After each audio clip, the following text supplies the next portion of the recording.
Top 5 NFL Combine superstar busts. These are people who were superstars of the Combine, shot up the list, shot up the boards, and ultimately were busts. Number 5, Bengals quarterback Akili Smith. Ran in the 4.6s, had some great, passing and all that. But ultimately, here was Akili Smith's career. He was 215 of 461, 5 touchdowns, 13 interceptions, 2,212 passing yards over, 6 seasons in the NFL. Well, he played longer than any of us did, but you're right. Yes. That's not his fault. He shot up the charts. He was a combine freak, right? Only had statistics in 1997, 1998. The rest of the time he was a backup, and then played a little bit in the World League. But Akili Smith was disappointing. And I got to go ahead, Craig.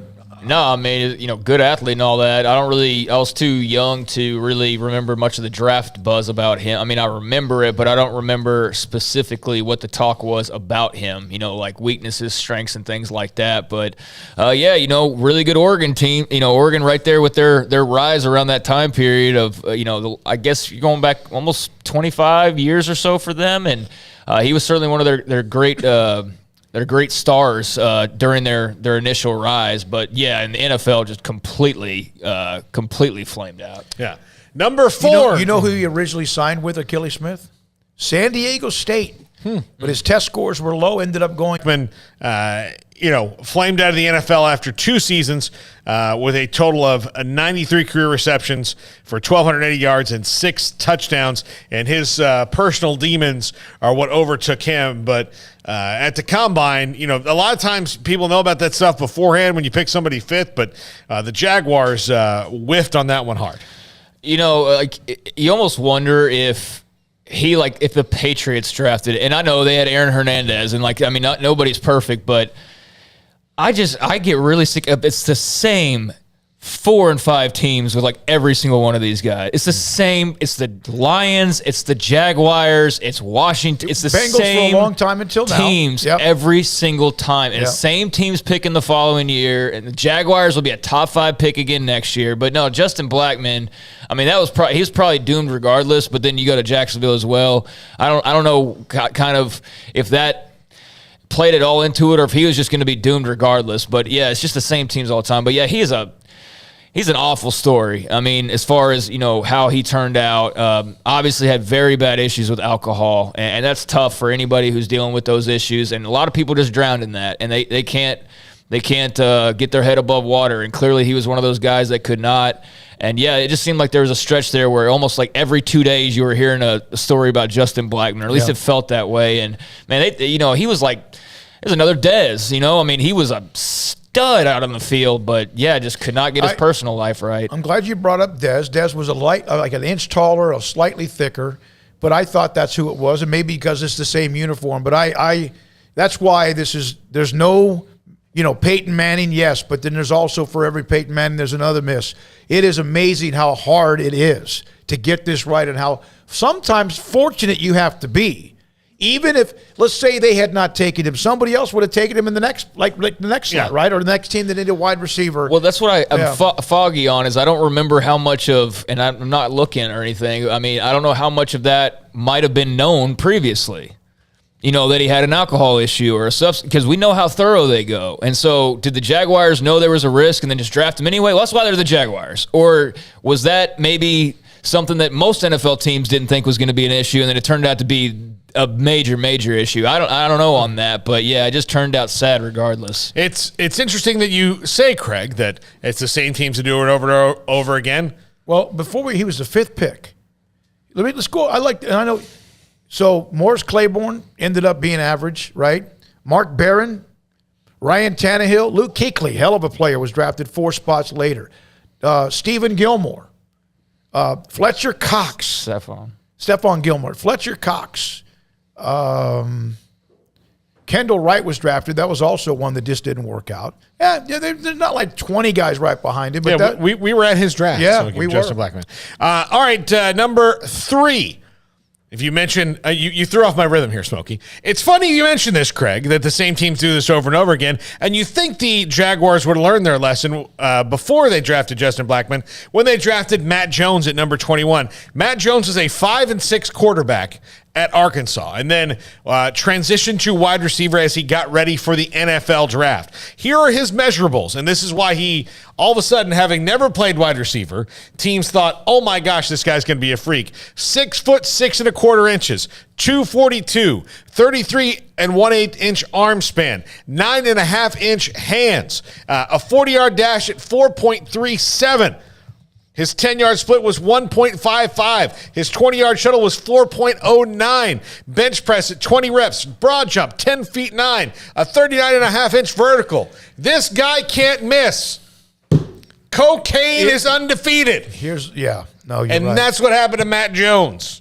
And you know what? If they watched any of the highlights against Texas when he was in college, you would have drafted him number 1 overall.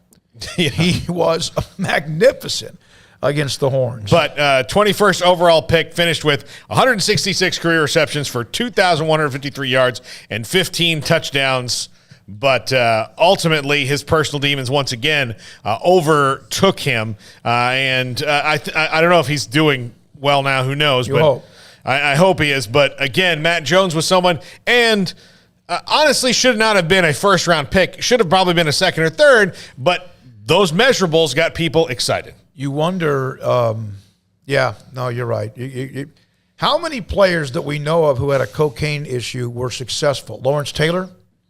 Michael Irvin? I mean, the ones we know. Yeah. I think there's probably a bunch that we have no idea about. But as far as great guys who were able to still perform despite what had been publicized and or admitted or discussed. Okay. All right, number 2 from the 2008 NFL Draft, Vernon Gholston went 6th overall to the Jets, 6'3", 266, 4.58 at defensive end, and a 20-yard shuttle of 4.41, 3-cone drill, 7.12, a 42-inch vertical jump, 10.5 foot broad jump, 37 reps on the bench press, and a 21 Wonderlic for Vernon Gholston.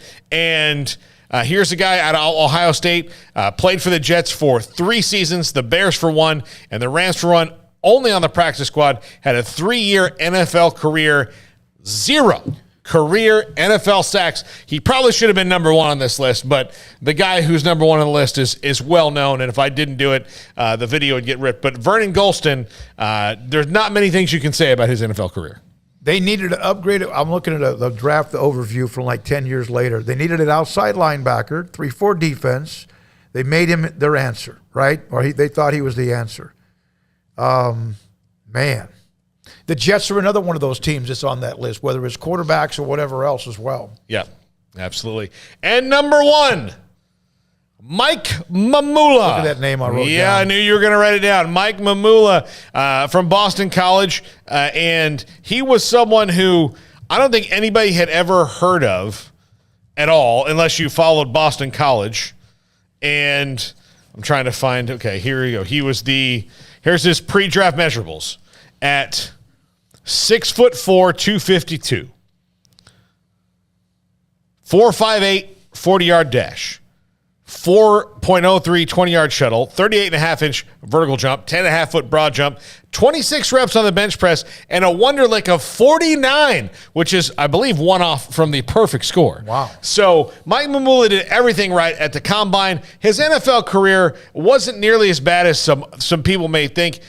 He played 5 seasons, had 31.5 overall sacks over 5 seasons. Not what they signed up for, a career high of 8.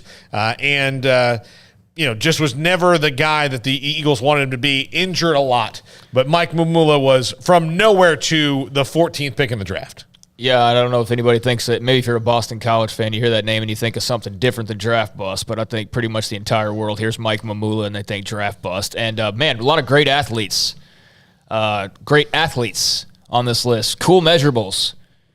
can't play football that well in the NFL level. So, like, I can't wait for who's the big freak athlete that we're going to pump up. And look, it's the same 5 teams over and over. Oh, tremendous athlete. Well, what about as a football player? Yeah. As an NFL football player, how do they work out? And look, like cocaine, you can't, that's not part of the equation for everybody. And that's going to wash some guys out. As it clearly did based on your list. But, just going the perfect athlete route, Raiders did that for a really long time. And where did it really get them in the long run? Well, like Darius Hayward Bay, like I bet 8 or 9 guys just go to the Raiders draft for best athletes who turned out to be Russell. Yeah, it turned out to be busts, and there'll be a litany of them because that's not the way to do things. Like, you can get away with just drafting a freak athlete, but like these guys that go from like high second rounders, all of a sudden they're in the top 10 because they ran a 4.3. I'm just like, well, what changed? Like, he's a half a second faster, or, 10th of a second faster. I think that's part of the combine process that gets a little bit overblown, clearly on occasion. Is Henry Ruggs a bust? No, I would say, well, he was going to be a first-round draft pick, combine or not. Well, he's another one of those Raiders receivers, but he's fast as hell. That wasn't a draft bust, though. That was a life bust. Michael David Smith wrote a story about Mike Mamula, and it might kind of counter some of what we think. First of all, at Boston College, he had like 40 career sacks. He had a huge game against the number 1 ranked team in the country, had 17 sacks, I think, his senior year. So he was a very good college football player. Yeah. But 7th overall pick didn't work out. And he absolutely, when I thought about the combine, and he was known as a combine freak, he was a hell of a player at Boston College. But this is also where I do think guys like Mel Kiper and Todd McShay in particular, and I'm not trying to, like Mel Kiper does, they do really in-depth work, but they do get obsessed with that workout. And then you see those things, it's like, oh my gosh, he did all this. And you're like, I remember Todd McShay talking about Jamarcus Russell's workout and be like, oh, all right, great. Yeah, I mean, great athlete, great, but there's other intangibles. So I think sometimes we do get caught up on the athlete part. And to clarify, Mike Mamula, saying if you ask somebody in 2021 or in the last 10 years, tell me something about Mike Mamula, if they're not a Boston College fan or it's like a college football diehard, they're probably telling you draft bust. Like, that's what I'm saying. He had a great career at Boston College. Like, I'm not denying that in any way. I don't want to make light of him as a player, but yeah, in terms of hearing his name recognition now, it's absolutely draft bust. Yeah. All right, thanks to everybody, man. We were packed today.